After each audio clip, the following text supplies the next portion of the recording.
So the symmetry that complex signals can exhibit has to somehow involve the complex number, which means somehow it has to involve the conjugation, and hence the symmetries that we are going to refer to here are called conjugate symmetries.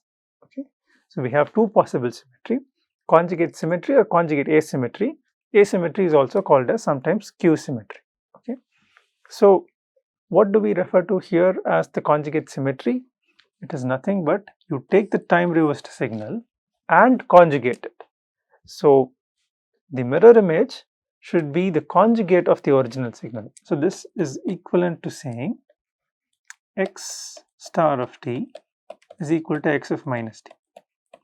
That is, if you take the conjugate of your complex valued signal and it turns out to be a mere sign reversed or time reversed signal, then that is conjugate symmetric. So conjugation should be equivalent to time reversal. If that is true, then the signal is said to exhibit conjugate symmetry. But if conjugation not only is time reversal but also amplitude reversal, both together, then we say that it is conjugate Q-symmetric or conjugate asymmetric. Okay. Similar to even and odd, we also have here decomposition. Any given complex valued signal, okay, any given complex valued signal, like how we decomposed any given real valued signal or any signal. So to decompose into even and odd, you don't need the signal to be complex or real. It can be anything. A complex signal can be decomposed into even and odd part.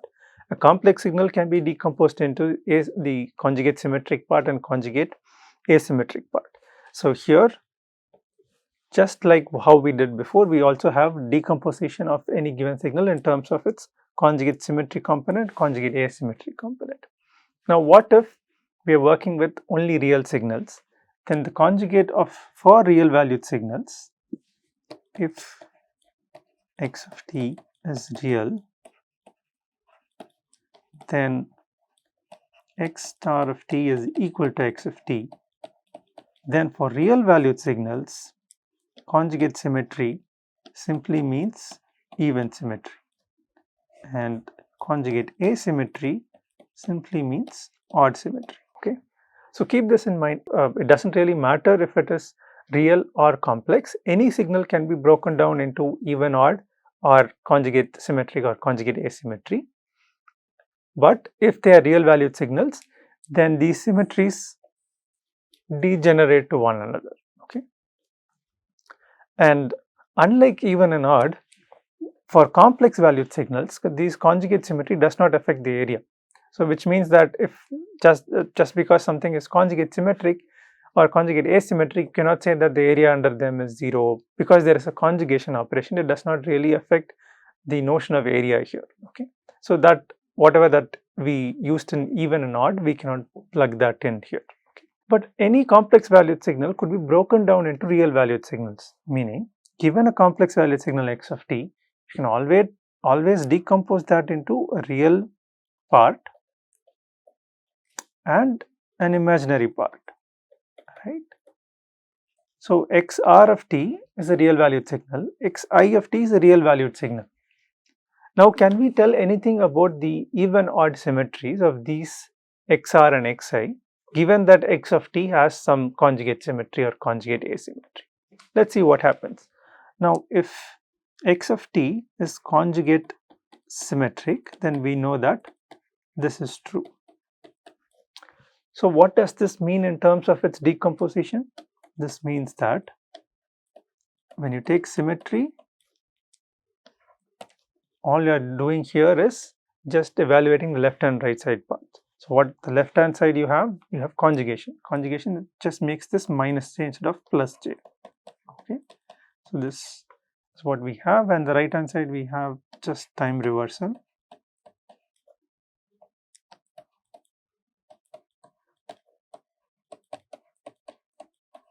So you compare the real and even part. So you compare the real and imaginary parts. So you compare these two real parts. They tell you that it's even because xr of t is equal to xr of minus t. Now compare the imaginary parts. you have a minus here, whereas a plus here. Now it's odd. Okay, so that's what we have here.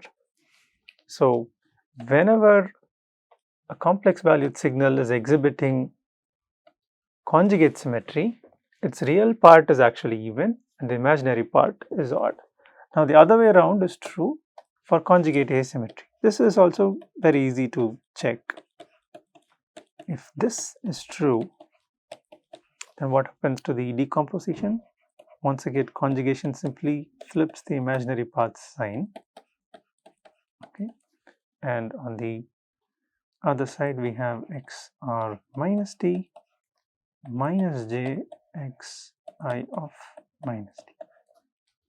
Now compare the real and imaginary parts. The real corresponds to this, which makes this odd, right? That's what we have here.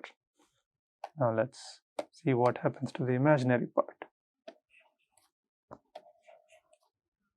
The signs get cancelled, which means xi of t is equal to xi of minus t, which makes this even, right? That's what we have here. So any complex valued signal, you can break that down into its real and imaginary parts and still only check their even odd symmetry. So conjugate symmetry basically is nothing but once again some function of even and odd symmetry. So if you know even and odd symmetry, it means that you know all kinds of symmetry. Okay. Now this is just one representation of complex valued signal. We also can represent a complex valued signal in terms of its magnitude and its phase, right? So is there any symmetry in those signals? So if you take the magnitude, let's say x, then we know that this is equal to the magnitude of its conjugate as well.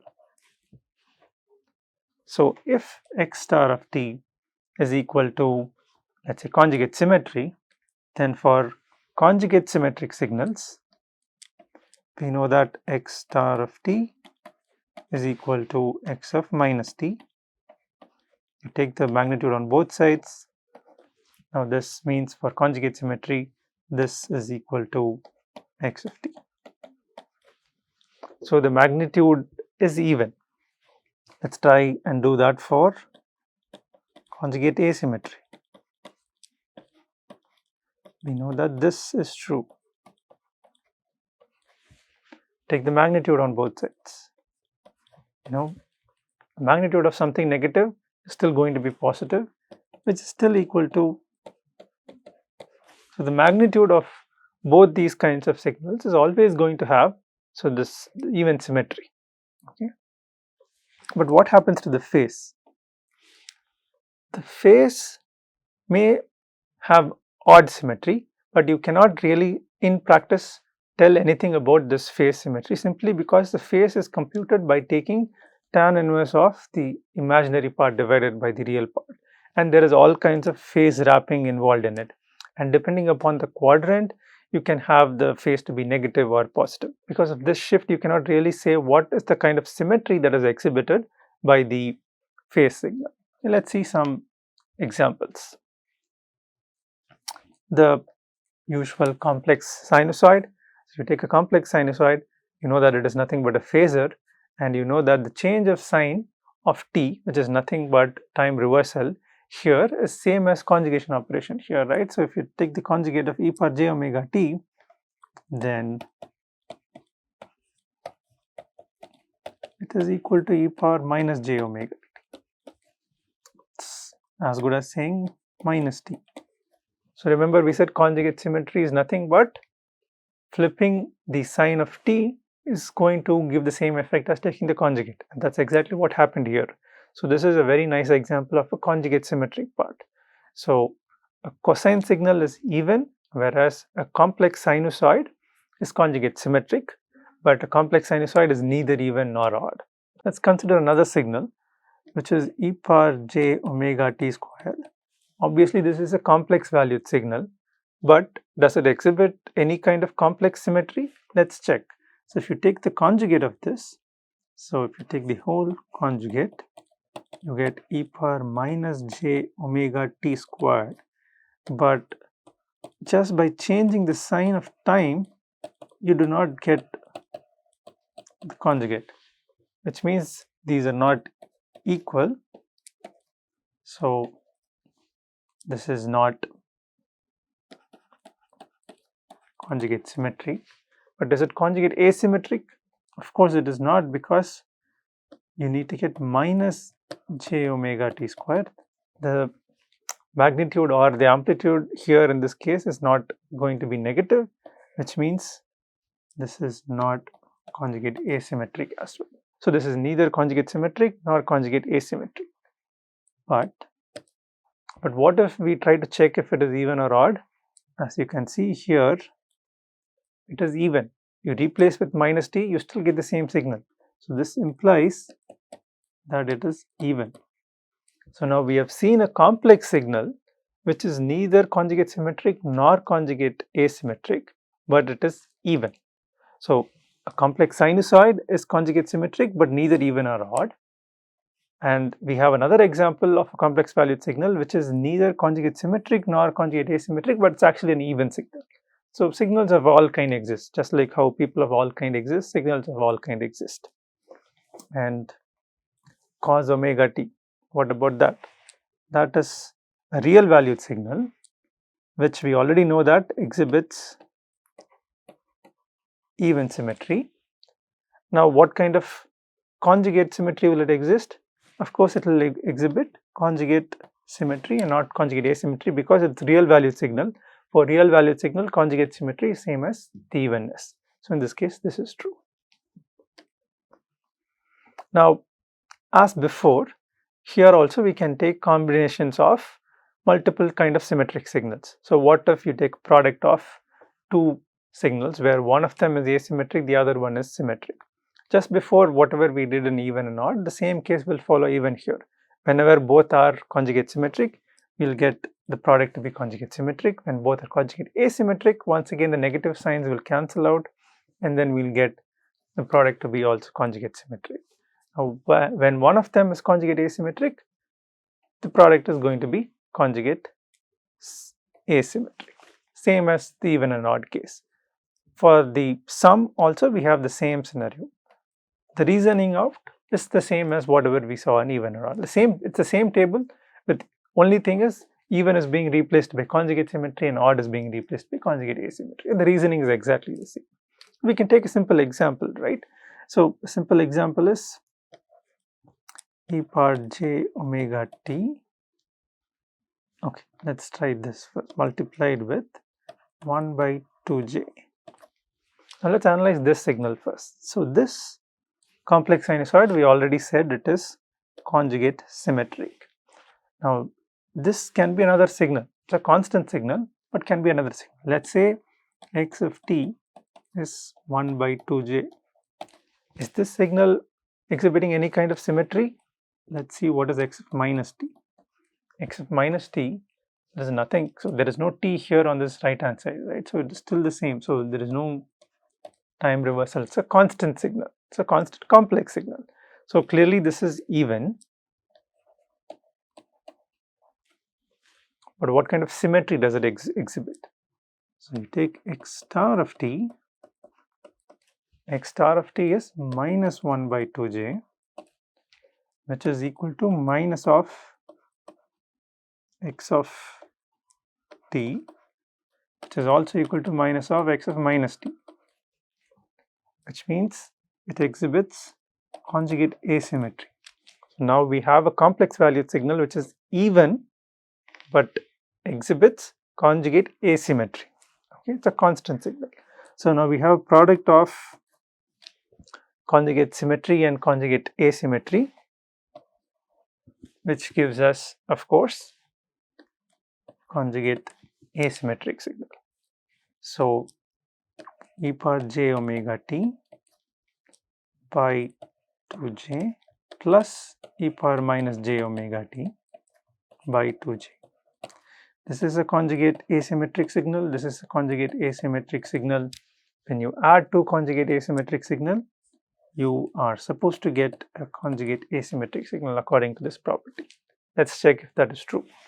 So e power j omega t. If you take the conjugate of this entire signal, then you get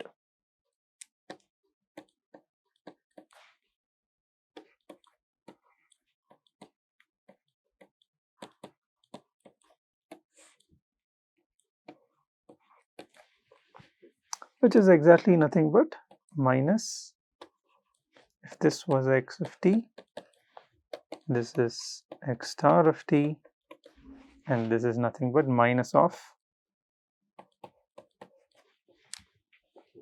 x minus t, right? So we have gotten a conjugate asymmetric signal. That's exactly what the properties also told us. So we didn't have to go through all these things. Just by looking at the properties, we can say that this is a conjugate asymmetry. And not only that, this is a very nice interpretation here that even though this looks like a complex valued signal, it's actually, we know that it's nothing but sine omega t. It's actually a real valued signal just decomposed in terms of complex values. And for real valued, we said that being conjugate asymmetric is same as being odd. That makes sense because sine omega t is odd. So all these properties nicely fit in together. Okay, let's see some more examples.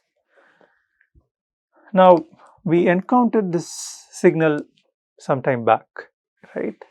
What was that signal? It is cos omega t times e power j omega t. Let's sketch its real and imaginary plots. We did this some time back. Let's do this again and study their symmetry properties. Okay, so what is the real part? So the real part is cos omega t squared, and the imaginary part is cos omega t times sin omega t, right? So the real part will look something like this.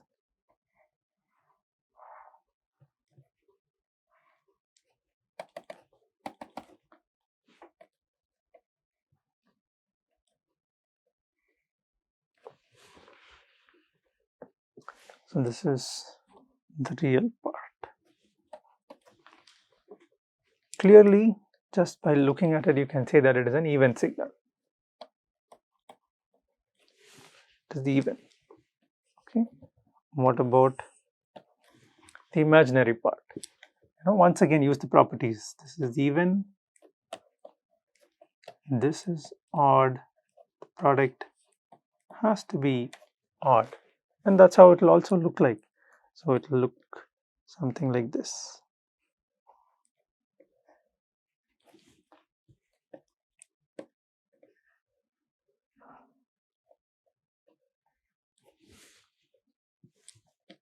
The imaginary part. Now, given a complex valued signal, if its real is even and the imaginary is odd, then can we comment about its conjugate symmetry? Yes, it is conjugate symmetric. We can verify that. If this is x of t, then we know that its conjugate x star of t is cos omega t times e power minus j omega t, which is nothing but x of minus t, right? Because cos of minus omega t is cos omega t. So we have found out that this exhibits conjugate symmetry, which very well fits in with our properties that the real part is even and the imaginary part is odd. Now what about the magnitude and phase plots? Let's see the magnitude plot. So what is the magnitude? The magnitude of x of t here is always cos omega t, right? So if we plot the magnitude, it is going to be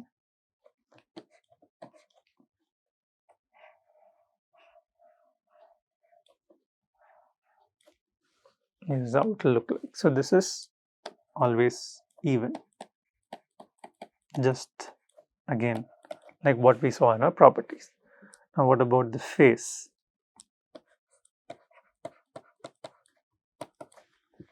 The phase is omega t, okay, because this component will not contribute to the phase.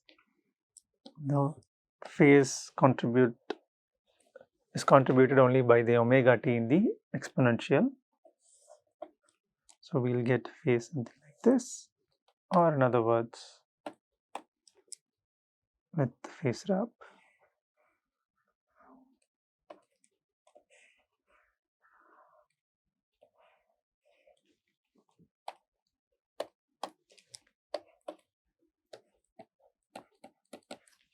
This looks like an odd signal, right? So this is what we saw. The phase may be an odd signal, or depending upon the complex valued signal, it may not be exhibiting any kind of symmetry. In this case, it is exhibiting odd symmetry. Okay, let's see another example. Once again, something which we have seen before, but we'll now study its symmetry. So what is this signal? Let's divide the real and imaginary parts.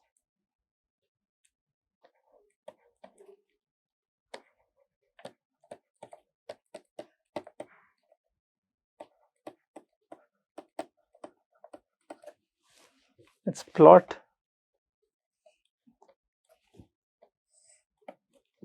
them. So if you plot the real part, how does it look like? Let us assume that sigma is less than 0. If sigma is less than 0, we know that this is going to be a decaying sinusoid, which means we'll have this to be the real part. Of course, this will exist even in this side.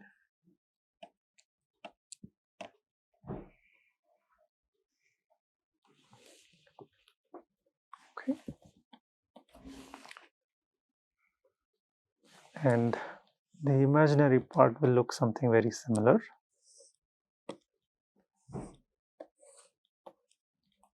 Only thing is it will start at 0.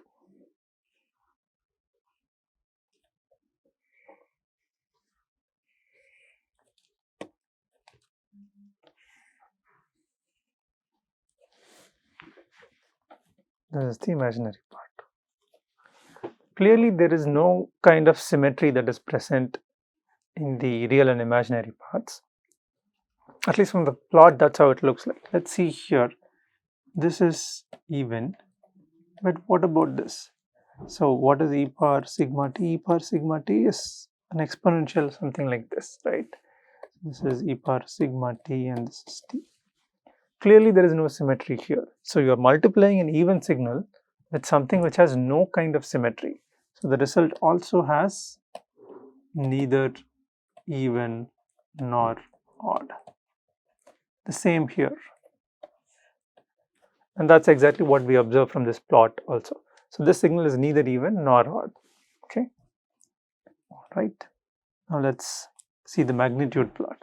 So what will be the magnitude plot?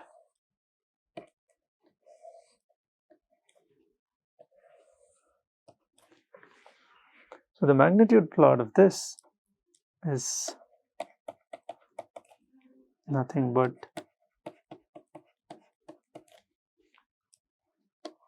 e power sigma t. So what does e power sigma t look like? It just looks like this. Once again, there is no symmetry. Okay. First of all, e power sigma t plus j omega t, it is neither conjugate symmetric nor conjugate asymmetry, because we saw that there is no even or odd symmetry in real and imaginary. Because there is no symmetry there, of course, it cannot also exhibit any complex symmetry. So this is neither complex conjugate symmetric or conjugate asymmetric. Okay, and that can also be seen from its magnitude plot. There is no even symmetry in the magnitude plot, so it does not exhibit any conjugate symmetry or conjugate asymmetry. So the phase, what does the phase look like? So the phase is once again just omega t. Okay, the phase exhibits some symmetry, but that does not, like I said, phase does not really imply any kind of conjugate symmetry or conjugate asymmetry. So this concludes our discussion about symmetry.